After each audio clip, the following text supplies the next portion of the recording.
What's it like for you to be back here with the organization?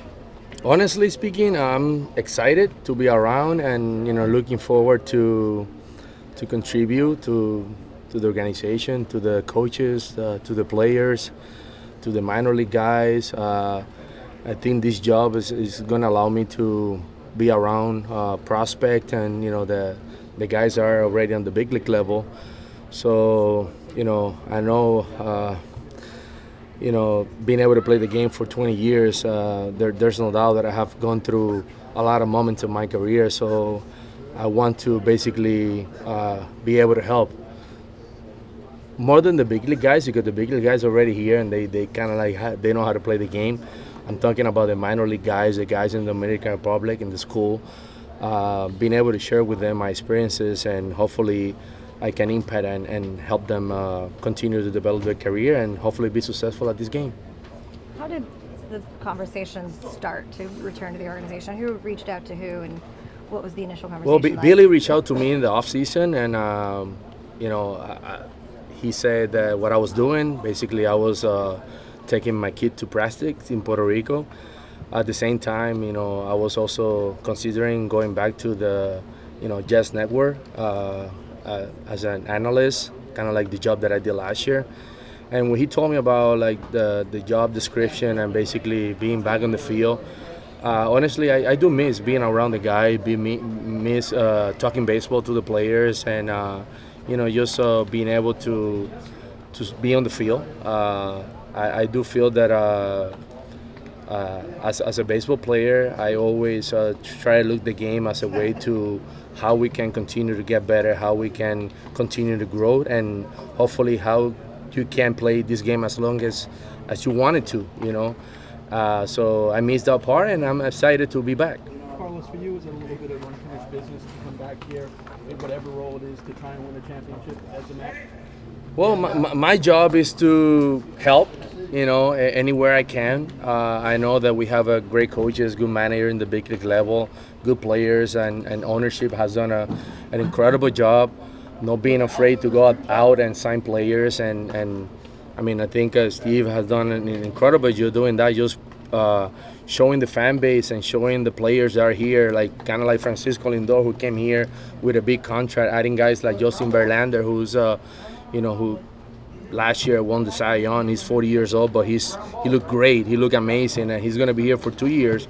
So also my job will be like talking to the younger pitchers and being able to tell them to take advantage of having a guy like Justin Verlander in your ball club, trying to learn from him, trying to get something out of him that can help your career. So basically, like I said, I hope I can contribute any way I can.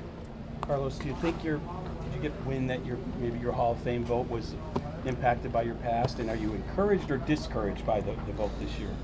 No, man. You know what? I feel okay with it. I know that I went through a moment in my career that was tough, and I also knew that I have some fans, and now I don't have those fans anymore.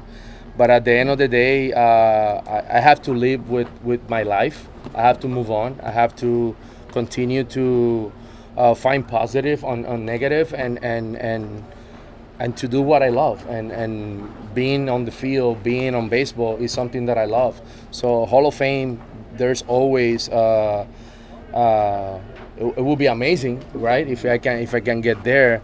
But if I cannot get there, I feel proud of my career. I do feel proud of my career. Carlos, is your goal still to be a manager someday?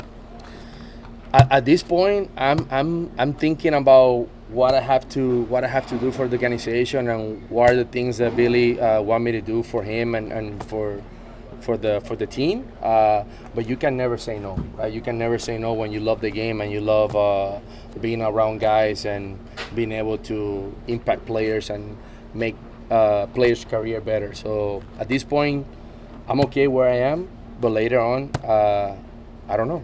How surprised were you that things unfolded the way that they did that led to you leaving as manager? I mean, did you understand it at the time, or do you understand it more now, or how do you look at it? I move on, honestly. I feel like that was a moment that it needed to happen, and I move on, and I think I went home, reflect on what happened, how it happened, and that's it. That's all you have to do. We grow from moments that are tough, but at the same time we learn a lot from people, and people around you. So in my case, I'm okay where I am today. When you What did you mentioned learn? that you reflected for when you said you reflected on some period of time with the benefit of hindsight of a few years now, how do you look back on 2017 and that Astros team? Honestly speaking, that's something that I talk about it. So I would not use this date to talk about that. I already talked about that in the past. I did an interview about it, and I explained basically how I felt about the whole situation. So today is not about the Astros. Today is about the Mets. Do you wish you had done anything differently either in 17 or that offseason with the Mets? Honestly speaking, I think there's a lot of things that we could have done differently, but we didn't do it. Before you took this job, did other teams reach out looking to hire you in any capacity? Yeah, there were a lot of teams that hired me that wanted to be on the field. That was something that I wasn't looking for, to be like full uniform on the field. Basically I say no, say no, but leaving the doors open, because you know what, at the end, you have to leave the doors open.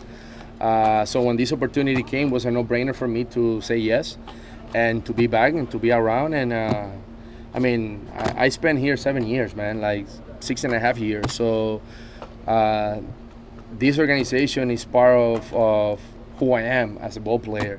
After what happened here as manager, did you ever think the team you'd be back with would be the Mets? No chance. No, man. No. I mean, no clue. That's how the world goes around, man. And I was home, and I was fine doing what I was doing with Yes Network, and basically enjoying the team. And honestly speaking, I think also that opportunity created this opportunity, because when you're in the game and you stay relevant, people get to see your face and get to see you around.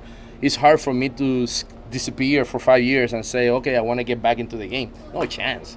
Like I will be a dinosaur, because you have to basically speak the same language baseball is speaking today. So you have to stay updated with what is happening in baseball, and I feel like I have done that, and I will continue to do it until I don't get satisfaction anymore. But that will be hard, because I do love the game. I'm going to embrace this gig that I have and see what I can create out of it.